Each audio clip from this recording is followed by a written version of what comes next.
Bonjour à tous. Aujourd'hui, nous allons voir la réalisation en salle d'un flambage, les cerises jubilées. Donc il s'agit d'un dessert, un chaud-froid, puisqu'on va flamber des cerises qui vont revenir dans un sirop au Porto, au kirsch, et on va ensuite les dresser sur un lit de glace vanille. Donc on peut utiliser plusieurs variétés de cerises pour réaliser ce dessert. On est au mois de mai, donc on pourrait très bien utiliser des cerises fraîches puisque c'est le tout début de la saison.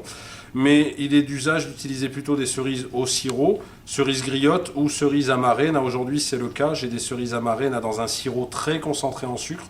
Donc ce qui va expliquer qu'au niveau de la réalisation, aujourd'hui je vais très peu mettre de sucre puisque la technique veut qu'on arrive à obtenir une belle brillance de nos cerises dans un sirop composé de Porto et de sucre.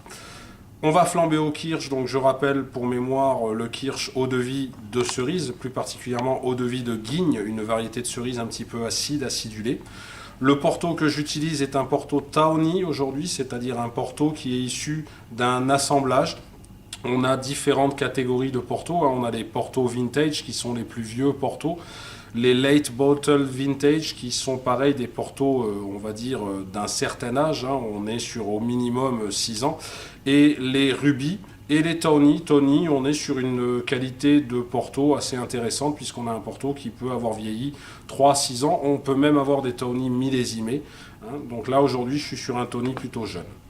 Première chose, la présentation du poste de travail comme d'habitude, mon réchaud, pour lequel j'ai vérifié ce matin en mise en place que j'avais suffisamment de gaz pour réaliser le flambage, un poêlon bimétal, un Porto qui est présenté soit dans un verre, soit on peut imaginer présenter directement la bouteille au client, mon kirsch qui est dans un verre à eau de vie, mes cerises qui sont présentées aujourd'hui dans ce petit contenant, une pince, une assiette à déchets qui va simplement me servir aujourd'hui pour mon allumette, que j'ai toujours sur moi, je vous le rappelle, et ma saupoudreuse toujours remplie à ras-bord.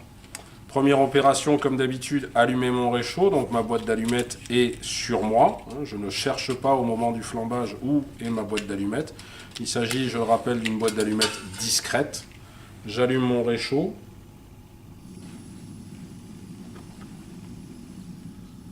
Et tout de suite, je vais verser mon Porto dans mon poêlon.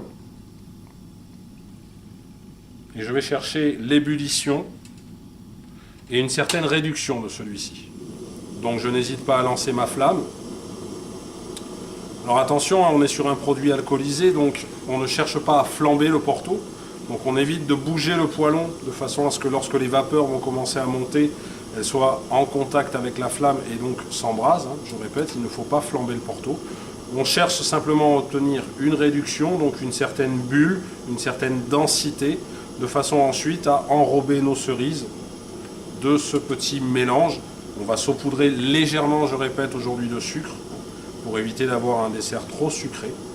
Et ensuite, je flamberai au kirsch, comme d'habitude, à la même technique qu'on va revoir, en pensant à gérer mon commis au niveau de mes consignes, c'est-à-dire à lui demander dans le bon timing, au bon moment, d'aller me chercher les boules de glace vanille qui ont préalablement été dressées en coupe, ou on peut même imaginer demander au commis de dresser les boules de glace vanille au moment. Donc encore une fois, puisque je cherche une réduction, une ébullition, la flamme de mon réchaud est au maximum. Je rappelle que selon le type d'alliage, cette ébullition va être plus ou moins rapide. Plus votre alliage est épais, je veux dire en composition de cuivre, plus longtemps il va mettre à chauffer. En revanche, une fois qu'il sera chaud, la répartition sera totalement uniforme, puisque c'est l'avantage du cuivre, c'est d'être un excellent conducteur de chaleur. Donc là, hop, ça commence un petit peu à bouillir.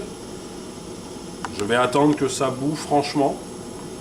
Donc comme d'habitude, lorsque l'on réalise un flambage, on peut imaginer réaliser d'autres opérations, mais sur ce flambage-là, puisqu'on n'est pas dans la situation où on va réaliser un caramel, on évite quand même de s'absenter pour ne pas se retrouver avec un Porto qui aurait trop réduit. Il faut que le Porto soit encore là pour apporter sa saveur. Pour mémoire, je rappelle, je reviens sur le Porto, vin de liqueur, origine Portugal, donc élaboré à partir de vins blancs ou rouges qui sont mutés avec une eau de vie. Le rouge, bien entendu, est plus prisé par les amateurs que le blanc, qui est un produit, on va dire, relativement récent. Le Porto blanc, on considère qu'on est plutôt au XXe siècle. alors que le Porto rouge, on est plutôt au 18e. La petite histoire du Porto, hein, je vous rappelle, c'est essentiellement le commerce avec les Anglais. Le vin du Portugal avait tendance à tourner pendant le voyage. Et malheureusement, les marchands, les consommateurs anglais qui se retrouvaient avec ce vin qui avait tourné ont cherché des solutions. Et il y en a un en particulier qui a eu l'idée d'incorporer un petit peu d'eau de vie à l'intérieur pour éviter que le vin ne tourne, et de là est né le Porto. Donc vous voyez, j'ai la bulle qui commence à se créer, une légère réduction. Donc je vais pouvoir incorporer mes cerises. Donc on incorpore les cerises et on met également un petit peu de ce sirop. L'inconvénient, c'est qu'on a du sirop et on essaye d'éviter ce que je viens de faire, c'est-à-dire de salir le guéridon. Donc on prend le temps au niveau de la gestuelle. Comme d'habitude, lorsqu'on a un liquide, le petit réflexe d'essuyer délicatement avec la fourchette, ça permet de prévenir un petit peu les salissures. Donc lorsque vous travaillez avec des cerises griottes, donc je répète avec le sirop peu concentré en sucre, vous allez en rajouter de ce fameux sirop qui est très très clair et qui n'est pas aussi dense que le sirop que j'ai là aujourd'hui avec ces cerises amarées. Aujourd'hui, je vais juste me contenter de mettre mes cerises. Je ne vais pas incorporer ce sirop qui est trop sucré à mon goût. Et je fais un petit peu revenir mes cerises. Alors là, on triche puisque, je répète, on a des cerises confites. Donc l'aspect brillant, on l'a déjà. Avec des cerises fraîches ou avec des cerises griottes au sirop, on n'aurait pas cet aspect très brillant, très glacé en quelque sorte, comme on pourrait dire en cuisine. Donc ça nécessitera beaucoup plus de temps de réalisation. Dans la technique, je rajoute un petit peu de sucre, donc c'est pour obtenir cet effet miroir. Donc je répète, là j'en mets très très peu parce que aujourd'hui avec ce produit là, il n'est pas nécessaire de trop sucrer. Elles le sont déjà suffisamment. En plus de ça, au niveau du goût, je rappelle, les cerises griottes, on a beaucoup plus d'acidité. On peut parler également des cerises fraîches. Si on travaille avec de la cerise fraîche, bien entendu, il serait intéressant de penser à les dénoyauter le matin, bien entendu, en mise en place, pour que notre client ne se retrouve pas gêné avec un noyau dans chaque cerise. Là, nos cerises au sirop sont déjà dénoyautées. Donc je vais laisser un petit peu réduire mon Porto. J'avais 8-10 centilitres pour 2 personnes. J'attends un petit peu. Je me prépare déjà mon eau de vie, donc mon kirsch. Je rappelle qu'en technique de flambage, on utilise notre lito pour se protéger les mains de la chaleur éventuelle du poêlon. On va tirer vers nous de façon à voir apparaître la flamme sans pencher notre poêlon, délicatement, pas de geste brusque de façon à ce que le liquide ne passe pas par-dessus. Une fois qu'on verra notre foyer, on pourra verser notre alcool du manche vers le nez et non pas l'inverse. Et c'est à ce moment-là qu'on penchera délicatement, encore une fois, pour que le liquide ne déborde pas. Et qu'automatiquement, si tout va bien et si on a été assez rapide, le flambage se réalisera. Donc c'est à ce moment, dès que je sens que je vais réaliser mon flambage, que d'un petit geste, du regard ou de la main discrètement, je vais demander à mon commis d'aller chercher les boules de glace ou, si j'ai choisi de m'organiser de cette façon-là, d'aller les réaliser, les dresser. Donc là, les boules de glace seront dressées en coupe, donc ça nécessite au niveau du client d'avoir également prévu une assiette à entremets avec papier dentelle, une doublure. On ne va pas amener la coupe directement comme ça sur la table. Au niveau de la technique à proprement parler de service, est-ce qu'on réalise un service au guéridon complètement ou est-ce qu'on réalise un service à l'anglaise? On peut imaginer que je pose mes coupes qui vont m'arriver normalement sur un plateau. Si j'ai décidé que ce serait comme ça, je peux directement les reposer sur le plateau et demander à mon commis à ce moment-là de servir à l'anglaise avec une pince crabe, 2 fourchettes, directement dans l'assiette doublure qui serait posée devant le client. Mais aujourd'hui, j'ai décidé de faire un service au guéridon dans sa totalité, donc mes assiettes vont m'arriver directement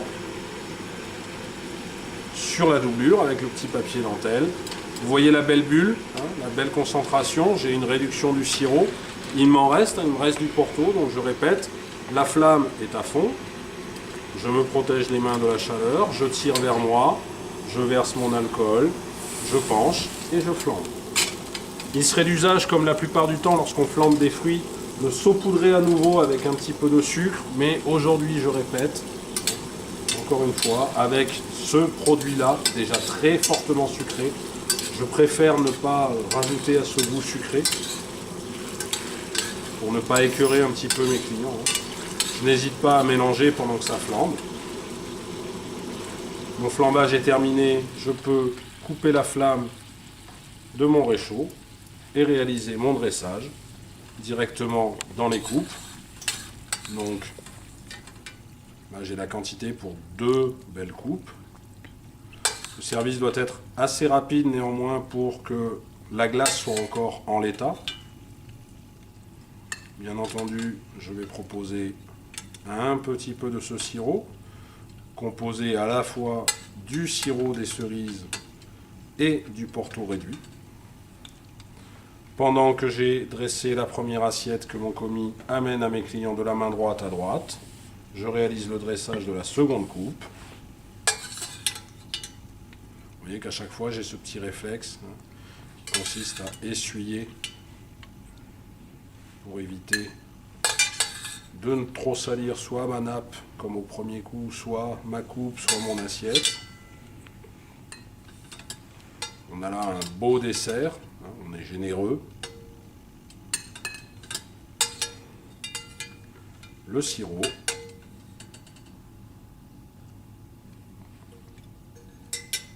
Mon commis amène ma seconde assiette. Bonne dégustation, bon appétit.